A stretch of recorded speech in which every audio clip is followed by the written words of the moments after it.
Welcome to World Action and Reaction News. Before starting today's news, my request to all dear friends, please press like button if this information is useful for you, and also hit the subscribe button along with bell icon for future news updates. Let's start today's news.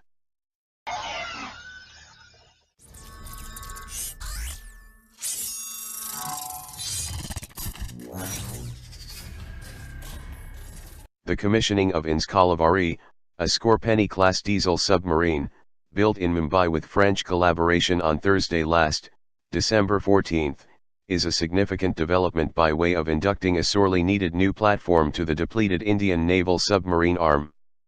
The event was marked by a reiteration of strong political commitment to India's maritime/naval growth by Prime Minister Modi.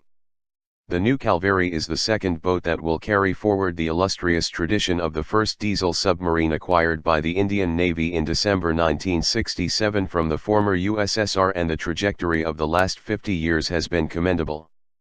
In the last 5 decades, India has achieved a remarkable success. It is the first country globally to leapfrog from a diesel class of submarines to a nuclear-propelled, ballistic missile-capable boat, the SSBN.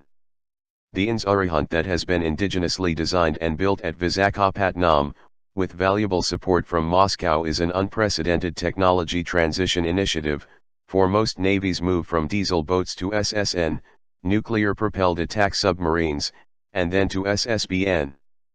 This can take decades, and the anomalous Indian trajectory is that with almost nil indigenous submarine building capability, it embarked upon an ambitious SSBN program and acquired the necessary proficiency level of designing and fitting a nuclear reactor into a very confined space. The fact that the INS Arihant has been commissioned after satisfactory trials testifies to the composite Indian design and manufacturing capability in the underwater platform domain.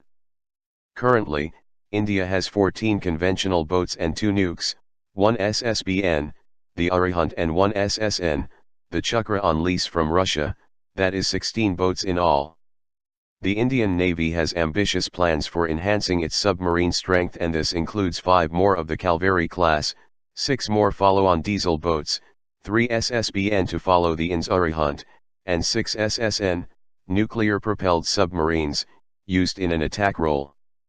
In summary, if all programs are taken to their optimum levels of delivery, meaning funding support and design cum manufacturing nimbleness, India would be able to induct 20 new boats over the next 2 decades. How does this compare with China?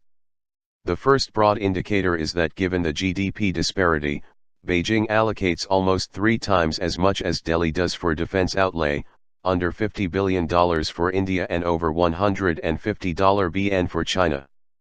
Within this budget, the naval share for India is modest, a mere 16%, while for China it is almost 32%. Consequently, the PLA Navy currently has over 70 boats in service, and these are a mix of SSBN, SSN, and conventional diesel submarines. Concurrently, China has an impressive indigenous ship and submarine building program, meaning that the national ecosystem for design and manufacturing of ships per SE, both merchant and military, is of a very high order. India is yet to acquire that level, and this is the principal challenge for the Modi government. India does not seek equivalence by way of submarines with China, for such an objective is not desirable.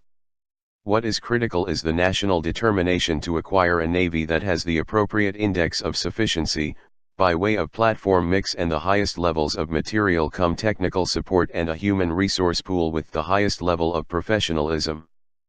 Submariners instinctively internalize the zero-error syndrome when they dive in their iron coffin. The SSBN is the ultimate nuclear deterrent, for any nation that has acquired such capability, P5 nations plus India, and this is a national capability and not just that of the Navy. Hence the funding support has to be appropriately apportioned, and the building program of the SSBN, the SSN, and the diesel boats will have to be pursued concurrently. However, India's track record in planning submarine induction has been below the median and is a poor reflection on the higher defense management acumen of the nation, that is the PM-led Cabinet Committee on Security. The last conventional boat was inducted in July 2000, and despite all the proposals made by the Navy, It took 17 years for the second Kalvari to be commissioned. To her credit, Defense Minister Sitaraman drew attention to this aspect in Mumbai when she noted that the start-stop pattern of submarine building would have to be redressed.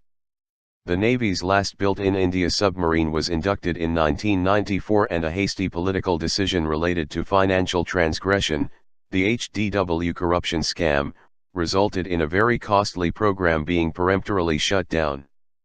In relation to China, it is very likely that in the post-Doklam scenario, over the next decade the maritime/naval domain will be an arena of considerable competition, one that will have to be managed in such a manner that any kind of military confrontation is avoided. In this matrix, the underwater platform, the submarine and related detection sensors will have a central role in shaping an environment of suasion that can be invoked.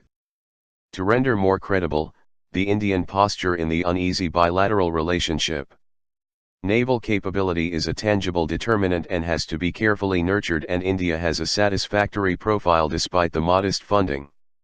The author is a former Commodore in the Indian Navy. Thanks for watching. I hope you like this news. Please share your views in comment box. Please like and share this video. Press subscribe button and bell for auto update to you regarding my channel World Action and Reaction News. Warn.